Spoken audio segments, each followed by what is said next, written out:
আমাদের সমাজের মধ্যে অনেকেই একটা ভুল মেসেজ দিচ্ছে কি, যে আজান পর্যন্ত খাওয়া যাবে। এটা হবে না। নামাজের যেভাবে একটা নির্দিষ্ট সময় আছে, ঠিক তেমনি ভাবে রোজার সাহারি খাওয়ার একটা নির্দিষ্ট সময় আছে।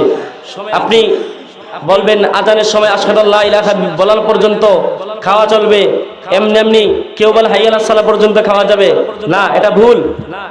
আপনাকে সাহারি খাওয়ার সময় তো দেওয়া আছে, সাহারি খাওয়ার সময় শেষ হলে দেখবেন মসজিদে ডাকা হবে 1 মিনিট আছে বা সাহারির সময় শেষ, শেষ মানে শেষ। হুজুররা কোনো 1 মিনিট আগেও বলে না যে শেষ, যখন সময় শেষ হয় তখন শেষ।